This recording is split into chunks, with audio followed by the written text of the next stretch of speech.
Ah, hello. You must be my new disciple. Just on time. Please come in.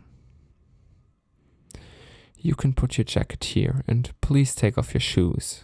We don't want the carpet getting dirty, now do we? If you need some water, I can pour you a glass. No? Well, then please follow me down to the basement, where the pianos are. And no, I'm not trying to kidnap you, it's just that the climate down there is better for the instruments. Please, take seat on a stool next to the left piano. Very nice. So, what makes you want to learn the piano now? Considering that you are significantly older than all my other disciples when they started.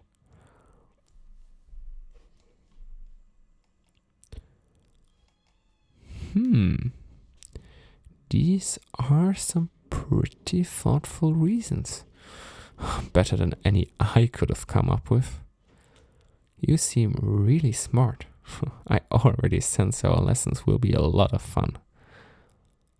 Oh, don't put yourself down. I'm honest, and I'll also be honest with the negatives. But we will get to that later. I'll begin this lesson differently than you might expect, and surely different from how many other teachers would do it. My unique teaching style actually made you choose me. Ah, one of my other disciples told you about it. Oh, thanks for the compliment, I guess. Well, let me explain my philosophy again, which will simultaneously be our first lesson. We won't start with chord progressions or other music theory. No, I think you are smart enough to figure that out mostly on your own. I'll always help you with any questions regarding these topics, of course, but I'd like to focus on something else in the beginning. Can you guess what it is? What is the most important thing about music?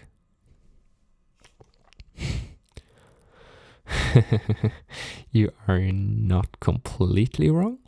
Being able to read sheet music is very important, and we'll get started on that shortly. The piano actually makes this quite easy, at least in comparison to other instruments. So, good choice of instrument. But what I think is the most important part of music that allows all other aspects to exist is emotion. Music has always been and always will be a medium to convey feelings, to evoke certain reactions and emotions inside the listener. Your task as a musician is to know what emotions you want to create, and then use your skills to shape your music into the right form to transmit this emotion. Now, you might say, it doesn't matter if I feel the music if I don't know how to play the piano. This is precisely why you are here. Everyone can feel music in some way. What needs practice is to reverse this process, to turn a feeling into a sound. So, if you only learn a mechanical way of playing the piano, you are nothing more than a machine that turns notes into sound. There is no emotion, the human component is missing.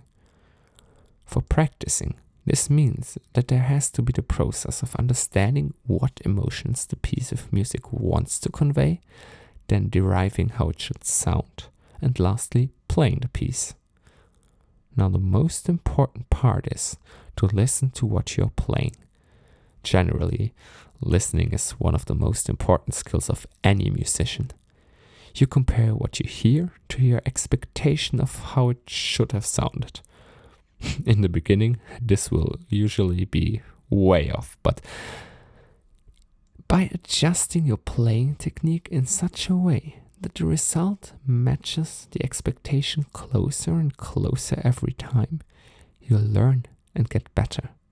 It's almost like machine learning. And just like machine learning, the success of this process is much greater if there is some external guidance, which is my job. You are wondering if the difference in sound quality will really be noticeable to the average person? Maybe not, but there are two much more important reasons than sound quality behind my philosophy. The first is technique and capability. If you play mechanically, you always have to think consciously about what you are doing. This might work fine in the beginning, but when you are getting to harder and faster pieces, the human mind is just not fast enough to process all the necessary movements. If you practice the method of expecting the sound before playing it, then you'll be able to just expect sound and it'll basically play itself. After a lot of practice, diligently working on your technique, of course. But even more importantly, I suppose you are here out of your own free will, right? That's good to hear. So I guess you want to learn playing the piano because it seems fun to you.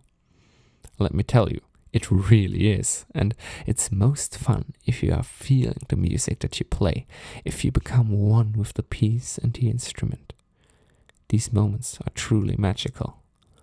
This is why I try to teach people to play in a musical, emotional way. It's because that's what music is. An almost magical way of connecting with other people, as well as the innermost parts of your soul. Playing music without emotion is just like, I don't know, food with seasoning. Sorry, food without seasoning. It isn't fun, it feels like a chore, and the most important part is missing. If playing the piano isn't fun, you won't have any motivation to practice and you won't improve. So feel the music and have fun for a lifetime. Did I talk too much? You look kind of overwhelmed. It's fine.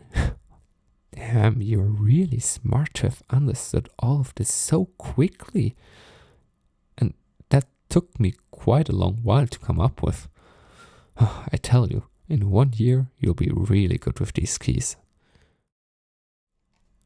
I'm not trying to flatter you. Honestly, you are too humble. Look, your back is already in the perfect position to start playing. Now, rest your fingers on top of the keys without pressing them down. Get a feel for how your arms are positioned. May I have permission to touch your arms and hands to adjust your stance? Thank you. Move your elbows out a little so there's breathing room between your arms and torso. You need that freedom of movement and, more importantly, avoid any tension. Luckily, the stool already is at the perfect height, adjusting that is really annoying. Now, imagine your arm is one unit. The weight of your body flows from your shoulders through your arm into your hand, where it is distributed to whatever finger is currently playing. It is important that your arm and especially your wrist remain completely loose all the time. Otherwise, these parts will quickly suffer from fatigue and you won't be able to play for prolonged periods or anything fast. Your hand, though, has to stay very compact and stable all the time, with your fingers carrying the weight of your arm. They have to form arches, like those old Roman stone bridges. This way, you'll always stay connected to the keyboard and the piano as a whole. Now let's get to actually playing